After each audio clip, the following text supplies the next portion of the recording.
Vikram, on duty officer को बिना verify किए लॉकअप में डालना, क्या यही ट्रेनिंग मिलती है यहाँ? मैम, मैं अभी शिफ्ट पर आया हूँ।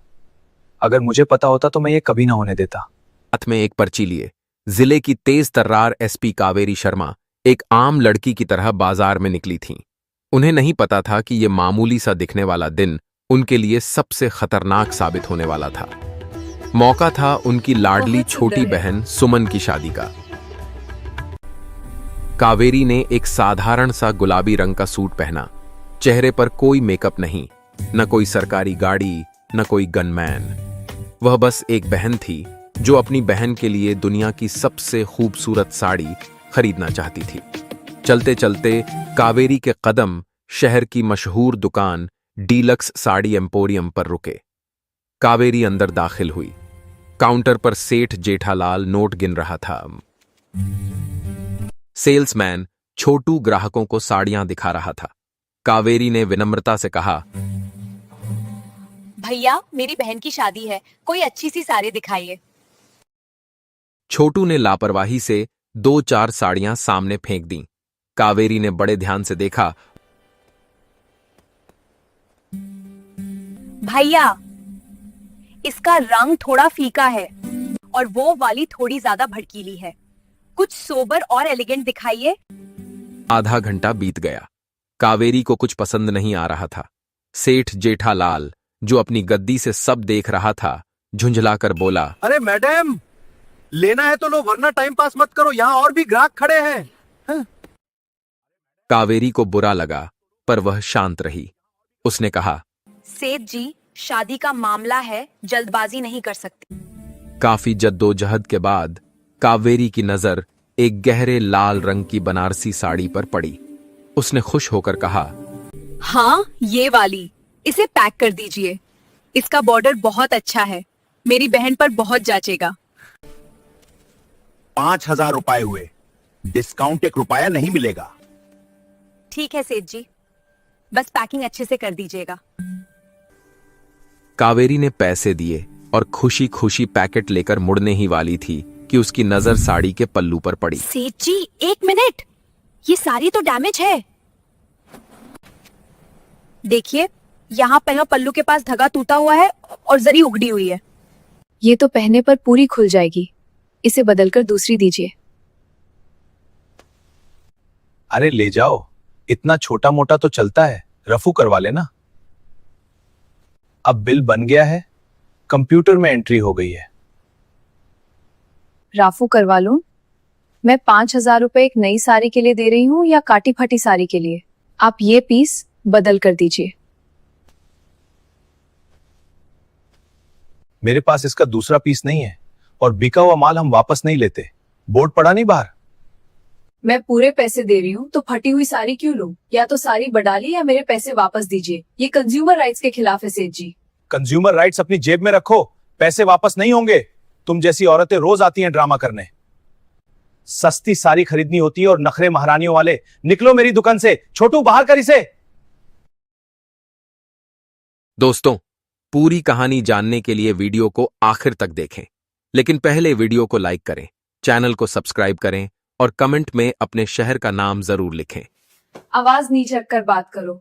अगर मैं अपनी असलियत पर आ गई तो ये दुकान और तुम्हारा यह दोनों चकनाचूर हो जाएंगे। दारोगा जी, जल्दी आइए, एक औरत ने दुकान में गदर मचा रखा है। हफ्ता भेजता हूं ना टाइम पर, तो अब अपनी पावर दिखाओ। दूसरी तरफ से ज्वाला सिंह की भारी आवाज आई, अरे सेठ जी, किसने छेड़ दिया आपको? बस 5 मिनट रुको, अभी आकर उसका भूत उतारता हूं। 10 मिनट में पुलिस की जीप सायरन बजाती हुई आई। जीप से उतरा थानेदार ज्वाला सिंह, जिसकी तोंद बाहर थी और आंखों में थी रिश्वत की चमक। वह अपनी लाठी को हथेली पर ठोकता हुआ दुकान में घुसा। ज्वाला सिंह चिल्लाकर बोला, कहां है वो? नमस्कार इंस्पेक्टर साहब, ये लड़की हमारे साथ फ्रॉड कर रही है। क्यों री, शरीफों की दुकान पर गुंडागर्दी करती है? तुझे पता नहीं ये शहर का सबसे बड़ा शोरूम है? चल माफी मांग सेठ जी से। इंस्पेक्टर, तमीज से बात करो। री और तू करके बात करना पुलिस मैनुअल में नहीं लिखा है। पहले मामला समझो, फिर कार्यवाही करो। सेठ जी ने डैमेज माल बेचा है और रिफंड देने से मना कर रहे हैं। कानूनन गलती इनकी है। अरे वाह कानून, अब तू मुझे कानून सिखाएगी? मैडम यहाँ कानून वो है जो मैं बोलता हूँ, और मेरा कानून कहता है कि तूने शांति भंग की है। शांति मैंने नहीं, तुम्हारे इस भ्रष्ट दोस्त ने भांग की है। और रही बात कानून की, तो मैं कौन हूँ जान लोगे तो खड़े खड़े दांग रह जाओगे। ज्वाला सिंह का अहंकार चोट खा गया। उसने जिले की एसपी कावेरी शर्मा पर हाथ उठा दिया। अरे बड़ी बड़ी महारानियां देखी है मैंने, तेरे जैसी बहुत आती हैं जो थाने की चौखट देखते ही कांपने लगती हैं। सिपाहियों, डालो इसे जीप में, आज रात हवालत में रहेगी तो अकल ठिकाने आ जाएगी। सेठ ने चुपके से ज्वाला सिंह की जेब में नोटों की गड्डी डाल दी और कानाफूसी की। दारोगा जी, इस पर ऐसा केस बनाना कि जमानत ना हो पाए, बहुत जुबान चलती है इसकी। चिंता मत करो सेठ, इसे तो ऐसी धारा में लपेटूंगा कि याद रखेगी। कावेरी ने कोई विरोध नहीं किया। वह देखना चाहती थी कि इस शहर की पुलिस एक आम औरत के साथ कैसा सलूक करती है। उसे जीप में ठूंस दिया गया। थाने पहुंचकर ज्वाला सिंह ने कावेरी को एक गंदी सी हवालात में बंद कर दिया। हवालात में बदबू आ रही थी और मच्छर भिनभिना रहे थे। शाम ढल रही थी। थाने में शिफ्ट बदली और ईमानदार सब इंस्पेक्टर विक्रम ड्यूटी पर आया। वह अपने काम के प्रति बेहद संजीदा था। उसने चार्ज लेते ही हवालात की तरफ देखा। अंधेरे कोने में एक महिला बैठी थी, जिसकी आंखों में डर नहीं, आग थी। वह महिला बिल्कुल विचलित नहीं लग रही थी, बल्कि उसकी मुद्रा ऐसी थी जैसे वह शेरनी हो जो पिंजरे में भी अपनी शान से बैठी हो। विक्रम को कुछ शक हुआ। ये महिला कौन है? किस जुर्म में अंदर है? संतरी। अरे सर, कुछ नहीं। सेठ जेठालाल की दुकान पर ड्रामा कर रही थी। दरोगा ज्वाला सिंह ने अंदर कर दिया।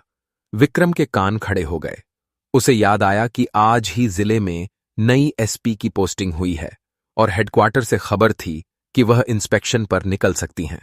वह पास गया और जैसे ही कावेरी का चेहरा रोशनी में आया, विक्रम के पैरों तले जमीन खिसक गई। उसने वह चेहरा पुलिस गैजेट में देखा था। वह चीखा, मैडम आप? कावेरी ने उसे पहचाना नहीं, पर उसकी वर्दी की नेम प्लेट देखी, SI विक्रम। विक्रम ने कांपते हाथों से ताला खोला और तुरंत सैल्यूट ठोका। उसका पसीना छूट रहा था।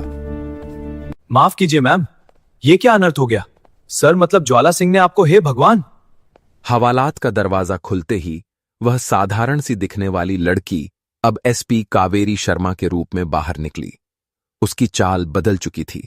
अब उसमें एक अधिकारी की धमक थी। कावेरी सख्त लहजे में विक्रम, बोली, ऑन ड्यूटी ऑफिसर को बिना वेरीफाई किए लॉकअप में डालना, क्या यही ट्रेनिंग मिलती है यहाँ? मैम, मैं अभी शिफ्ट पर आया हूं। अगर मुझे पता होता तो मैं ये कभी ना होने देता। विक्रम ने चिल्लाकर सबको सावधान किया। थाने में हड़कंप मच गया। सिपाही अपनी टोपियां संभालने लगे। तभी ज्वाला सिंह पान चबाते हुए मस्त चाल में अंदर आया।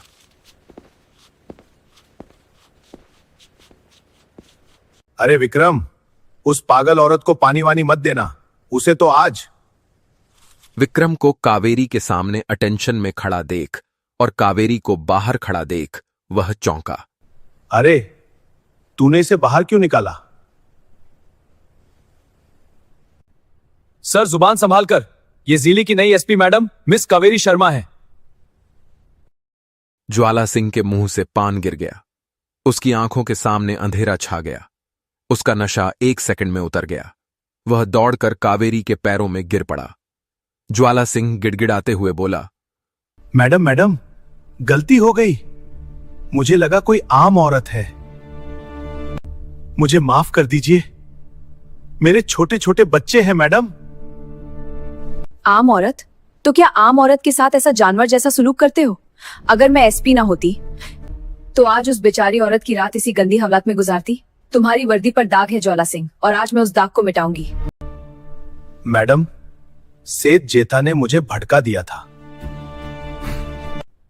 तुम्हारी वफादारी कानून के प्रति होनी चाहिए थी, किसी सेठ के प्रति नहीं। सब इंस्पेक्टर विक्रम, ज्वाला सिंह की वर्दी उतरवाओ। इसे अभी सस्पेंड करो और उसी लॉकअप में डालो जहां इसने मुझे रखा था। और उस सेठ जेठा की दुकान सील करने का ऑर्डर भेजो। मैं भी देखूं उसका घमंड अब उसे कैसे बचाता है। कावेरी घर लौटी। सुमन की शादी की रस्में शुरू हो चुकी थीं। कावेरी ने चेहरे पर मुस्कान सजा ली। जैसे कुछ हुआ ही ना हो। उसने सुमन को वह साड़ी दी जो उसने बाद में दूसरी दुकान से खरीद ली थी। सुमन उसे पाकर खिल उठी। दीदी आप कहाँ रह गई थी? मैं कब से इंतजार कर रही थी। और ये सारे, ओफो, ये तो बहुत सुंदर है। बस बाजार में थोड़ा ट्रैफिक था गुड़िया। तू खुश है ना? बहुत खुश हूँ मैं दीदी। आप दुनिया की सबसे अच्छी दीदी हो। लेकिन कहानी अभी खत्म नहीं हुई थी। सस्पेंड होने के बाद ज्वाला सिंह ने अपने आका विधायक गजराज सिंह को फोन कर दिया। गजराज सिंह शहर का सबसे बड़ा माफिया था और उसे अपनी पुलिस और गुंडों की बेइज्जती बर्दाश्त नहीं थी। गजराज ने फोन पर ज्वाला से कहा, ज्वाला, तू चिंता मत कर। उस नई छोकरी एसपी को मैं बताता हूं कि असली पावर किसके पास है। आज उसकी बहन की शादी है ना, वहां ऐसा तमाशा होगा कि वह वर्दी पहनना भूल जाएगी। शादी के मंडप में फेरों का समय था। शहनाइयां बज रही थीं। अचानक 10-12 गुंडे लाठियां और हथियार लेकर घुस आए। उनके साथ गजराज सिंह का राइट हैंड कालू था। संगीत बंद हो गया। मेहमान सहम गए। औरतों ने घूंघट कर लिए। कालू ने एक कुर्सी को लात मारकर गिराया और चिल्लाकर कहा, ये शादी नहीं होगी, पंडित शादी बंद करो। मैं साहब ये क्या बदतमीजी है? आप लोग कौन हैं? हद बुद्धे, इस लड़की सुमान ने हमारी फाइनेंस कंपनी से 20 लाख का लोन लिया है और चुकाया नहीं है। हम इसे उठा ले जाएंगे। गजराज भैया का पैसा है, ब्याज समेत वसूलेंगे। पापा ये झूठ बोल रहे हैं। मैंने कोई लोन नहीं लिया। कावेरी भीड़ को चीरती हुई आगे आई। उसने वर्दी नहीं पहनी थी, लेकिन उसके तेवर वही थे। उसकी आंखों में एक अजीब सी चमक थी जो खतरे का संकेत थी। कावेरी गरज कर बोली, आवाज आवाज नीचे, ये शरीफों का घर है, तुम्हारा अड्डा नहीं। कालू ने कावेरी को गंदी नजरों से देखा। वो पुलिस वाली। मैडम कान खोल के सुन लो, तुम्हें गजराज भैया का लोन तो चुकाना ही पड़ेगा। कावेरी बिल्कुल भी डरी नहीं और उसने सच्चाई से जवाब दिया, कागज दिखाओ, कहाँ है लोन का अग्रीमेंट? अगर लोन लिया है तो कागज तो होंगे ना। कालू ने जाली कागज हवा में लहराए। ये देख, अंगूठा लगा है इस पर। अब हज्जा सामने से, वरना आज यहाँ दोली की जगह अर्थियां उठेंगी। कावेरी ने एक ही झटके में कालू का हाथ पकड़ लिया। कालू की सारी गुंडागर्दी मानो आज कावेरी को धो देनी थी। कालू घुटनों पर आ गया। कावेरी ने बाकी गुंडों की आंखों में आंखें डालकर कहा, मेरा नाम कावेरी शर्मा है और ये घर एक पुलिस ऑफिसर का है। ये जो कागज तुम लाए हो ये जाली है और ये जो ड्रामा तुम कर रहे हो ये तुम्हारी जिंदगी की आखिरी गलती है। अगर किसी ने एक कदम भी आगे बढ़ाया तो उसके पैरों की हड्डियां गिनना मुश्किल हो जाए। पक दो इसे। अकेली औरत क्या कर रही? गुंडे आगे बढ़े। कावेरी ने अपनी जेब से एक व्हिसल सीटी निकाली और जोर से बजाई। अगले ही पल घर की बाउंड्री वॉल के ऊपर से साये की तरह कमांडोज और पुलिस वाले कूद पड़े। ठक ठक ठक बूटों की आवाज से पूरा गार्डन गूंज उठा। कावेरी को पता था कि गजराज हमला करेगा, इसलिए उसने ऑपरेशन चक्रव्यूह पहले ही तैयार रखा था। विक्रम ने अपनी वर्दी तानते हुए ललकारा, हथियार डाल दो, चारों तरफ से घिर चुके हो। विक्रम और उसकी टीम ने 2 मिनट के अंदर सारे गुंडों को धर दबोचा। कालू, जो अब भी शेर बन रहा था, अब भीगी बिल्ली बन चुका था। कावेरी ने ऑर्डर दिया, ले जाओ इन सबको और कालू की अच्छे से खातिरदारी करना। मुझे जानना है कि गजराज कहाँ छुपा है। हाँ ठीक है। शादी संपन्न हुई, लेकिन कावेरी का काम अभी बाकी था। उसे पता था कि जब तक गजराज सिंह बाहर है, शहर सुरक्षित नहीं है। कालू ने पुलिस की स्पेशल ट्रीटमेंट के डर से बता दिया कि गजराज सिंह अपने फार्म हाउस पर छिपा है और वहां अवैध हथियारों का जखीरा है। रात के 2 बजे कावेरी ने अपनी यूनिफॉर्म पहनी। बदन पर वर्दी आते ही उसका रूप बदल गया। सिर पर कैप लगाई और अपनी टीम के साथ निकल पड़ी।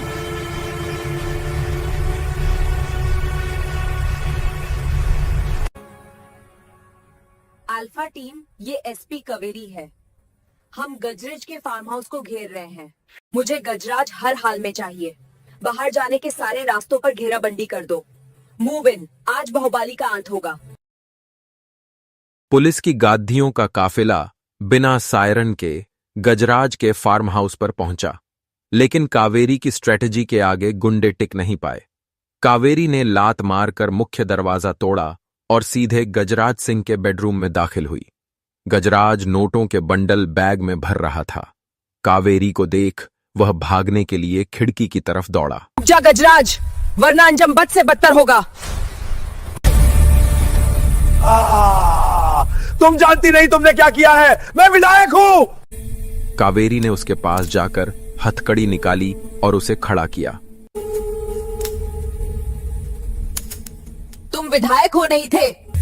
अब तुम सिर्फ एक अपराधी हो। विधायक जी, आपकी विधानसभा अब जेल होगी और वहां कोई चुनाव नहीं, सिर्फ चक्की होती है। अगली सुबह के अखबारों की हेडलाइन थी, एसपी कावेरी का सिंघम अवतार, विधायक गिरफ्तार, भ्रष्ट थानेदार बर्खास्त। शहर में कावेरी के नाम की चर्चा थी। सेठ जेठालाल की दुकान का लाइसेंस रद्द हो गया था और वह अब कोर्ट के चक्कर काट रहा था, जहां कोई वकील उसका केस लड़ने को तैयार नहीं था। शाम को विदाई के समय सुमन ने कावेरी को गले लगाया। उसकी आंखों में आंसू थे। दीदी, मुझे कल बहुत डर लग रहा था। उन गुंडों को देखकर लगा कि सब खत्म हो गया। आपने कैसे कैसे किया ये सब? It's a long story but I am glad I could make it happen. जब तक ये वर्दी मेरे बदन पर है और सच्चाई मेरे दिल में, तुझे या इस शहर की किसी भी बेटी को डरने की जरूरत नहीं है। गुड़िया, जा अपनी नई दुनिया बसा। तेरा रक्षा कवच हमेशा तेरे साथ है। तो दोस्तों, यह कहानी हमें सिखाती है कि पद और पावर का इस्तेमाल कमजोर को दबाने के लिए नहीं, बल्कि उनकी रक्षा के लिए होना चाहिए। अगर आपको एसपी कावेरी का यह अंदाज पसंद आया तो वीडियो को लाइक करें और कमेंट जरूर लिखें। ऐसी ही और कहानियों के लिए चैनल को सब्सक्राइब करें। मिलते हैं अगली वीडियो में।